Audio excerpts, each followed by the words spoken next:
भरपूर वेळा confident feel होण्यासाठी मी आरशासमोर उभा राहिले आणि म्हटले की I am confident, I am confident. पण मला मिरर बोलला की तू कोण आहेस, जाई. सो हाय मी ऋतुजा, आणि असं तुम्हाला देखील फील झालं असेल तर मी अशा गोष्टीबद्दल बोलते जी आपल्या लाईफमध्ये खूप मोठं वेपन आहे, आणि ती जर का गोष्ट आपल्या लाईफमध्ये असेल ना तर आपण कोणतीही गोष्ट अचीव करू शकतो, आणि ती गोष्ट म्हणजे कॉन्फिडन्स. तर मग कॉन्फिडन्स म्हणजे नेमकं काय? बऱ्याच लोकांना असं वाटतं किंवा आपल्याला देखील असं वाटतं की कॉन्फिडन्स म्हणजे मोठमोठे स्पीच स्टेजवर जाऊन देणं, म्हणजे मोठमोठ्या आवाजात बोलणं. ॲक्च्युअलमध्ये कॉन्फिडन्स म्हणजे, समजा आपल्या लाईफमध्ये एखादं चॅलेंज आले आणि आपण जरी त्याला घाबरत असलो तरी पण त्या चॅलेंजला तोंड देण्याची जी पॉवर असते ती आपल्यामध्ये असणं म्हणजे कॉन्फिडन्स आहे. किंवा आपण एखादी गोष्ट ठरवलेली आहे आणि ती आपण पूर्ण करतो, त्यानंतर जी फीलिंग येते तो म्हणजे कॉन्फिडन्स आहे. आणि कॉन्फिडन्स हा काही एका रात्रीत किंवा एका दिवसात बिल्ड होत नाही, त्यासाठी आपल्याला दररोज एफर्ट्स घ्यावे लागतात. कारण कोणत्याही गोष्टीसाठी एफर्ट्स घेतल्याशिवाय ती गोष्ट आपल्याला मिळत नाही. सो तसेच ह्या गोष्टीसाठी सुद्धा आपण एफर्ट्स घेणं खूप गरजेचं आहे. तर कॉन्फिडन्स आपल्यामध्ये कसा बिल्ड होतो? समजा आपण उद्या सकाळी लवकर उठायचं ठरवले, पण त्याच्या आधी आपण कधीच लवकर उठलेलं नाही. दररोज आपण 9-10 वाजता उठत असेल, आणि जर का एखाद दिवशी आपण ठरवलं की मी उद्या लवकर उठणार आहे, आणि पण जेव्हा गजर वाजतो सकाळी लवकर 5चा गजर लावतो आपण, दररोज 10ला उठतोय पण 5चा गजर लावतो. 5चा गजर लावला आणि तो वाजल्यानंतर त्याला आपण परत स्नूज करून आणि मोबाईलला वाईट बोलून परत झोपतो. ह्याचं काय होतं? कारण आपण त्या गोष्टीची सवय लावलेली नाही, त्याबद्दलचा जो आत्मविश्वास आपल्यामध्ये आहे तो बिल्ड झालेला नाही. तर ह्यामध्ये कॉन्फिडन्स कसा बिल्ड होईल?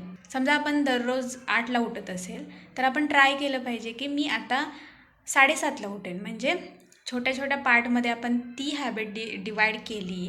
7:30, मग 7, मग 6:30, मग 6, असं डे बाय डे जर का आपण हळूहळू प्रोग्रेस करत गेलो तर त्या गोष्टीबद्दल आपल्याला कॉन्फिडन्स फील होईल आणि आपण एक दिवशी 5ला उठू. सो कॉन्फिडन्स हा एकदम काही वाढत नाही. प्रत्येक गोष्टीसाठी आपल्या लाईफमध्ये टाईम लागतो, आणि त्यासाठी आपण एफर्ट घेणं गरजेचं आहे, ॲक्शन्स घेणं गरजेचं आहे. आपल्या सगळ्यांची एक चुकी होते, ती म्हणजे आपण फिअरपासून ना नेहमी लांब पळत असतो. म्हणजे एखादी गोष्ट करायच्या आधी आपल्याला, म्हणजे ती गोष्ट अजून आपण केलेलीच नाही तरी पण आपल्याला असं वाटतं की लोक काय म्हणतील मी हे केल्यानंतर, किंवा मला भीती वाटते, मी अजून त्या गोष्टीसाठी तयार नाही आहे, असं आपल्याला वाटत असतं. पण लिसन, प्रत्येक सक्सेसफुल झालेला जो माणूस आहे, एवढे मोठे मोठे लोक आहेत, ते काही जन्मताच कॉन्फिडन्स घेऊन किंवा सक्सेस घेऊन आलेले नाही. त्यांनी स्वतःला टाईम दिला आहे, स्वतःला एफर्ट्स दिलेत. तर त्यांनी असं म्हटलं असतं की नाही मला टाईम नाही आणि मला भीती वाटते आणि मी हे कधी केलेलंच नाही आहे, तर त्या सक्सेसफुल झाले असते का? नसतेच झाले. कारण एखादी नवीन गोष्ट करण्याच्या आधी सगळ्यांनाच फिअर वाटतं, त्यावरती रिॲक्शन आपण कशी देणार यावरती मग आपलं पुढं काय होणार हे ठरलेलं असतं. जर का आपण तिथंच गिवअप केलं तर आपण पुढे जाऊ शकणारच नाही. आपल्याला ना कम्फर्टेबल राहायला आवडायला लागले, म्हणजे डेली रुटीन आहे ते करा, म्हणजे आपल्या कम्फर्ट झोनमध्ये, म्हणजे जे मला आवडते ना तेच मी करणार. आणि ज्या गोष्टीबद्दल आपल्याला भीती वाटते त्या गोष्टी आपण करायच्या थांबतो, आणि त्यामुळे आपल्यात कॉन्फिडन्स बिल्डच होत नाही.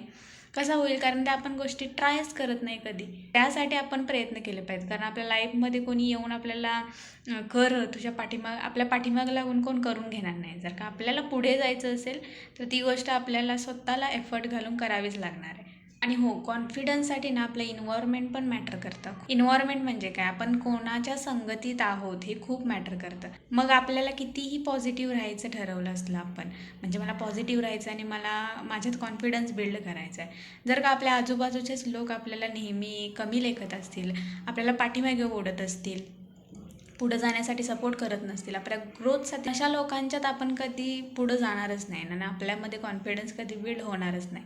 सो जर का आपल्याला कॉन्फिडन्स बिल्ड करायचा असेल ना, तर ज्यांच्यामध्ये कॉन्फिडन्स आहे आणि आपल्याला असं वाटतं त्यांच्याकडे बघून की मी हिच्यासारखं व्हावं, सो अशा लोकांच्या सहवासात आपण राहणं गरजेचं आहे. कारण ते लोक आपल्याला इन्स्पायर करतात आणि पुढं जाण्यासाठी खूप मदत करतात.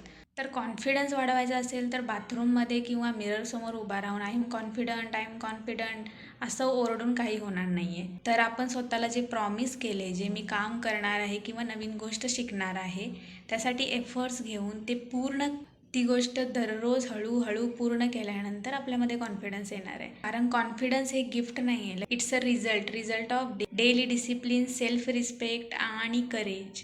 सो या सगळ्या गोष्टींमधून कॉन्फिडन्स येतो. जर का आपली तयारी असेल एखादी गोष्टीसाठी एफर्ट्स घेण्याची, त्याच्यामध्ये धाडस दाखवण्याची, तर आपल्यामध्ये कॉन्फिडन्स नक्की बिल्ड होणार.